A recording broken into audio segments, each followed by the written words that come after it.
इसी तरह जो सलातो तस्बीह है उसकी कितनी इंपॉर्टेंस है ये जानेंगे हम आपा से। आपा मुझे बताइएगा, सलातो तस्बीह जो हमें अदा करने का हुक्म दिया गया या सुन्नत से ये चीज़ है कि हम अगर अदा करें तो किस तरह से करें, और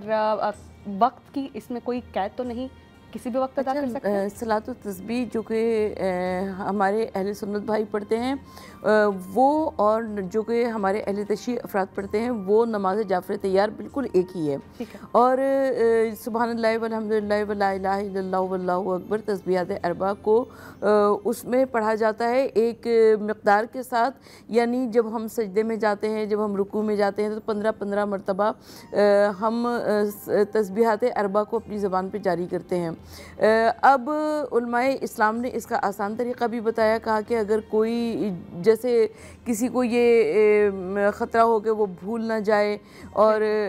वो नहीं पढ़ सकेगा, तो कहा कि 2-2 रिकत करके 4 रिकत नमाज़ पढ़ लो नमाज जाफ़र तैयार के नियत से, और उसके बाद 3 तस्बीह सुब्हानल्लाह वल्हम्दुलिल्लाह वला इलाहा इल्लल्लाहु वल्लाहु अकबर की पढ़ लो। तो हम को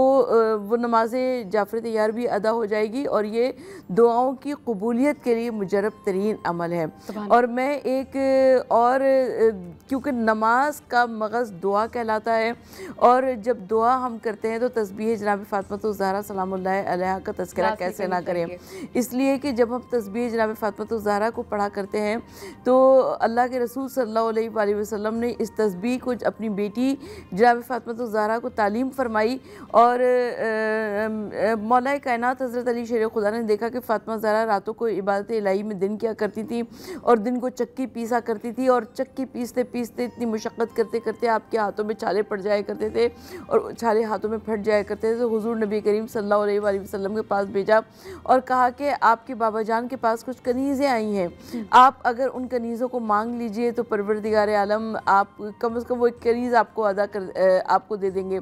और अल्लाह के रसूल सल्लल्लाहु अलैहि वसल्लम ने फरमाया, कहा कि फ़ातिमा अगर उम्मत की तमाम औरतों को कनीज़ की सहूलत मैसर होती तुमको भी कनीज़ मिल जाती। मैं तुमको एक ऐसा विर्द तालीम करता हूँ कि जिसको अपनी ज़बान पर जारी करोगी तो किसी किस्म की कोई मुश्किल नहीं आएगी। और उसके बाद तस्बीह फ़ातिमा ज़हरा सलामुल्लाह अलैहा रसूल खुदा ने तालीम फरमाई। सुभान अल्लाह। मुफ्ती साहब, मेरे सवाल के 2 हिस्से हैं। एक, वो लोग जो पहले नमाज नहीं कभी पढ़ा करते थे लेकिन अब अल्लाह सुब्हाना व तआला ने उन्हें रास्ता दिखाया, हिदायत नसीब हुई, वो नमाज़ें पढ़ते हैं, लेकिन ये भी चाहते हैं कि जिस हिस्से में वो गाफिल थे अपनी उम्र के, नमाज़ें नहीं अदा करते थे, तो उन नमाज़ों का क्या किया जाए? और दूसरा, अगर कोई शख्स सफ़र की हालत में है तो वो नमाज का क्या करें?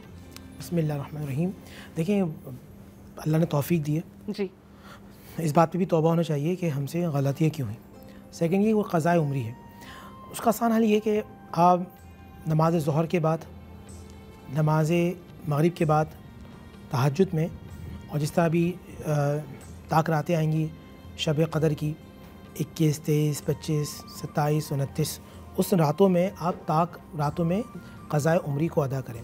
बहुत सारे लोग नवाफ़िल पढ़ रहे होते हैं, मगर उनको मशवरा ये है कि आप क़ज़ाए उम्री को अदा करें। अब रहा सफ़र के अंदर, तो सफ़र के अंदर अगर आप ट्रेन के अंदर हैं या दूसरी चीज़ों के अंदर हैं, तो अगर नमाज के लिए गाड़ी रुक रही है तो अच्छी बात है, नहीं रुक रही तो तहर्री करके आप नमाज़ पढ़ें इंशाअल्लाह। अल्लाह तहर्री मतलब गुमान करके नमाज़ पढ़ें तो अल्लाह सुब्हानहू व तआला आप पर ख़ास फ़ज़ल फ़रमाएगा और आपकी नमाज़